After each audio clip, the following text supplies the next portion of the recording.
Hi friends, welcome to Katharanjani YouTube channel. ನೀವಿನ್ನೂ ನಮ್ಮ ಚಾನಲನ್ನು ಸಬ್ಸ್ಕ್ರೈಬ್ ಮಾಡಿಲ್ಲ ಅಂದರೆ ಈ ಕೂಡಲೇ ಸಬ್ಸ್ಕ್ರೈಬ್ ಮಾಡಿ. ಹಾಗೆ ಹೆಚ್ಚಿನ ನೋಟಿಫಿಕೇಷನ್ಸ್ಗಳ ಅಪ್ಡೇಟ್ಗಾಗಿ ಪಕ್ಕದಲ್ಲಿರುವ ಬೆಲ್ ಐಕಾನನ್ನು ಪ್ರೆಸ್ ಮಾಡಿ.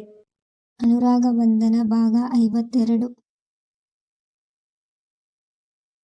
ಅಭಿ, ಅದೇನು ಗಾಯ ಹಣೆಯಲ್ಲಿ? ಬೆಳಿಗ್ಗೆ ಬೆಳಿಗ್ಗೆನೆ ಎಲ್ಲಿಗೋಗಿದ್ದೆ? ಮಗ ಮನೆಗೆ ಹೋಗುತ್ತಿದ್ದಂತೆ ಕೇಳಿದರು ರಾಮಚಂದ್ರ.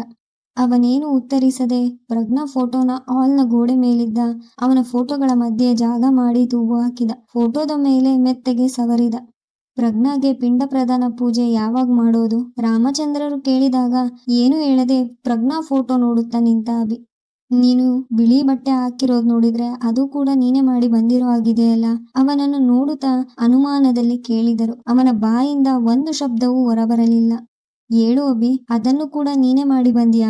ಛೆ, ನೀನ್ ಯಾಕೆ ಹೀಗ್ ಮಾಡ್ತಿದ್ಯಾ ಅಂತಾನೆ ನಂಗೆ ಗೊತ್ತಾಗ್ತಾ ಇಲ್ವಲ್ಲ. ಅವಳ ಅಪ್ಪ ಅಮ್ಮ ಬದುಕಿರುವಾಗ ಅವಳಿಗೆ ಪಿಂಡ ಪ್ರದಾನ ಮಾಡೋಕೆ ನೀನ್ ಯಾರೋ? ಯಾರ್ ನಿಂಗ ಅಧಿಕಾರ ಕೊಟ್ಟಿದ್ದು? ನಿನ್ ಅಧಿಕ ಪ್ರಸಂಗದಿಂದ ಇನ್ನು ಏನೇನಾಗೋದಿದ್ಯೋ. ಅಣ್ಣ ಅತ್ತಿಗೆಗೆ ವಿಷಯ ಗೊತ್ತಾದ್ರೆ ಅದೆಷ್ಟು ನೊಂದ್ಕೊಳ್ತಾರೋ ಏನೋ. ಹೋಗಿ ಹೋಗಿ ನಿನ್ನಲ್ಲಿ ಮಾತಾಡ್ತಾ ಇದ್ದೀನಲ್ಲ. ಅಭಿ ಮಾಡಿದ ಕೆಲಸ ಅವರಿಗೆ ಅಸಮಾಧಾನ ತರಿಸಿತು. ಆದ್ದರಿಂದ ತುಸು ಜೋರಾಗಿ ಮಾತಾಡಿ ಅವರ ಕೋಪ ಹೊರಗಡೆ ಹಾಕಿದರು.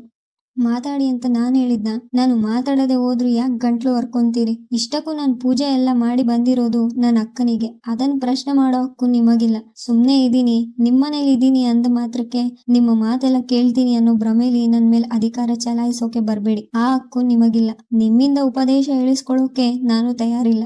ನನ್ನ ಮನೆಯವರ ಮೇಲೆ ನಿಮಗಿಂತ ಜಾಸ್ತಿ ಪ್ರೀತಿ ಕಾಳಜಿ ನನಗಿದೆ. ಈ ಗೋಡೆ ಮೇಲೆ ನನ್ನ ಫೋಟೋಗಳನ್ನ ತಂದು ತೂಗು ಹಾಕೋ ಬದಲು ನಾನು ಸಣ್ಣವನಿದ್ದಾಗ ಆ ಸಮಯ ನನ್ನ ಜೊತೆ ಕಳೆದಿದ್ರೆ ನಿಮಗೂ ಮರ್ಯಾದೆ ಕೊಡ್ತಿದ್ದೆ. ಹಾಗೆ ನಿಮ್ಮನ್ನು ಕಾಳಜಿ ಕೂಡ ಮಾಡ್ತಿದ್ದೆ. ಯಾವಾಗ ನಂಗೆ ನಿಮ್ ಅವಶ್ಯಕತೆ ಇತ್ತೋ ಆಗ ನನ್ ಜೊತೆ ಇರದೆ ಈಗ ನನ್ನ ಜೊತೆಗಿದ್ದೀನಿ ಅಂತ ಜಾಸ್ತಿ ಖುಷಿಯಾಗಿರ್ಬೇಡಿ. ಆ ಖುಷಿ ಜಾಸ್ತಿ ದಿನ ಇರೋದಿಲ್ಲ. ಯಾಕಂದ್ರೆ ನಾನ್ ನಾಳೆನೆ ಇಲ್ಲಿಂದ ಹೋಗ್ತಾ ಇದ್ದೀನಿ. ಇಷ್ಟು ದಿನ ಇಲ್ಲಿ ಅಂದ್ರೆ ನಿಮ್ಮ ಮನೆಯಲ್ಲಿ ಇರೋದಕ್ಕೆ ಅವಕಾಶ ಮಾಡಿಕೊಟ್ಟಿದ್ದಕ್ಕೆ, ಅನ್ನ ಹಾಕಿದಕ್ಕೆ ಥ್ಯಾಂಕ್ಸ್ ಹೇಳಿದ ಅಭಿ ಅವನ ಕೋಣೆಗೆ ನಡೆದು ಜೋರಾಗಿ ಬಾಗಿಲು ಹಾಕಿದ. ಮಗನಾಡಿದ ಮಾತಿನಿಂದ ನೊಂದು ಕಣ್ಣೊರೆಸಿಕೊಂಡು ಅವನು ಹೋದ ಕಡೆ ನೋಡಿ ನಿಟ್ಟುಸಿರು ಹೊರದಬ್ಬಿದರು ರಾಮಚಂದ್ರ.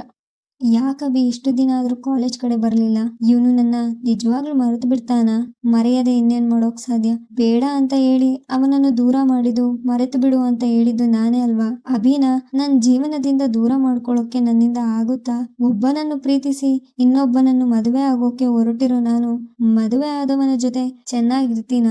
ಒಬ್ಬಳೆ ಯೋಚಿಸುತ್ತಾ ಕೂತಿದ್ದಾಗ ಸ್ವಾತಿ ಬಂದು ಅವಳನ್ನು ಎಚ್ಚರಿಸಿದಳು.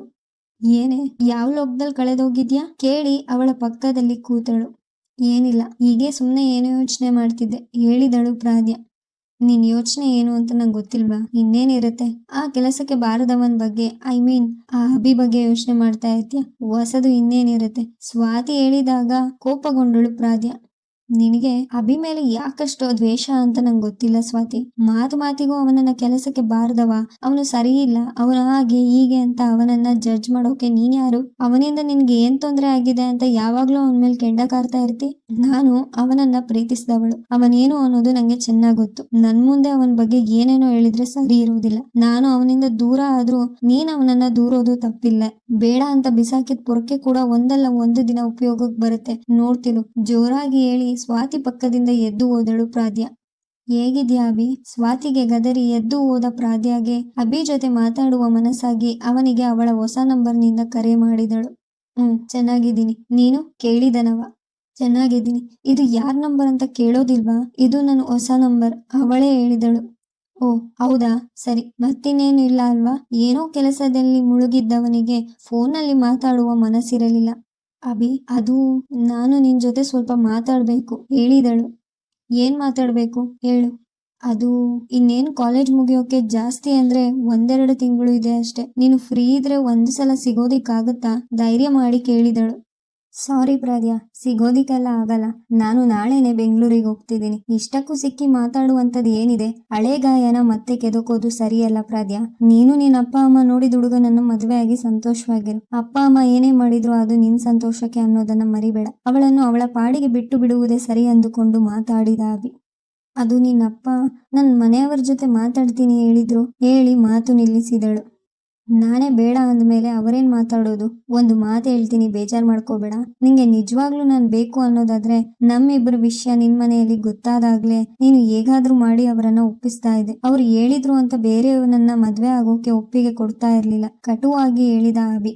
ಆಗಲ್ಲ ಅಭಿ, ಸ್ವಲ್ಪ ನನ್ನ ಪರಿಸ್ಥಿತಿ ಕೂಡ ಅರ್ಥ ಮಾಡ್ಕೊ. ನಿಂಗೆ ಕೆಲಸ ಇಲ್ಲ, ಏನಿಲ್ಲ. ನಿನ್ ಬಗ್ಗೆ ನಾನು ಏನಂತ ಮಾತಾಡ್ಬೇಕಿತ್ತು? ಎಲ್ಲಾದ್ರೂ ಕೆಲಸ ಹುಡುಕು ಅಂತ ಹೇಳ್ತಿದ್ದಾಗ ನೆಗ್ಲೆಕ್ಟ್ ಮಾಡ್ತಾ ಇದ್ದಿದ್ದು ನೀನು. ಕೆಲಸ ಕಾರ್ಯ ಇಲ್ಲ ಅಂದ್ರೆ ಯಾರ್ ತಾನೇ ತಮ್ಮ ಮಗಳನ್ನ ಕೊಡ್ತಾರೆ? ಕೇಳಿದವಳ ದನಿ ಒದ್ದೆ ಆಗಿತ್ತು. ನಂಗೀಗ್ಲೂ ಕೆಲಸ ಕಾರ್ಯ ಇಲ್ಲ ಪ್ರಾದ್ಯ. ಅವಳು ಅಳುತ್ತಿರುವುದು ಗೊತ್ತಾಗಿಯೂ ಸತ್ಯ ಹೇಳಲಿಲ್ಲ ಅವ. ಪ್ಲೀಸ್ ಅಭಿ, ಯಾಕೋ ತುಂಬಾ ಕಷ್ಟ ಆಗ್ತಿದೆ, ಅಳುತ್ತಲೇ ಹೇಳಿದಳು. ನಾನ್ ಸ್ವಲ್ಪ ಬ್ಯುಸಿ ಇದ್ದೀನಿ ಪ್ರಾದ್ಯ, ಫ್ರೀ ಆದಾಗ ಕಾಲ್ ಮಾಡ್ತೀನಿ ಹೇಳಿ ಅವಳ ಮಾತಿಗೆ ಕಾಯದೆ ಕರೆ ತುಂಡರಿಸಿಬಿಟ್ಟ. ಸಾರಿ ಪ್ರಾದ್ಯ, ಸೋ ಸಾರಿ. ಮನಸ್ಸಲ್ಲೇ ಅವಳಲ್ಲಿ ಕ್ಷಮೆ ಕೇಳಿ ಕಣ್ಣೊರೆಸಿಕೊಂಡು ಹಾಸಿಗೆಗೆ ಮೈ ಚಾಚಿದ. ಕತೆ ಮುಂದುವರಿಯುವುದು.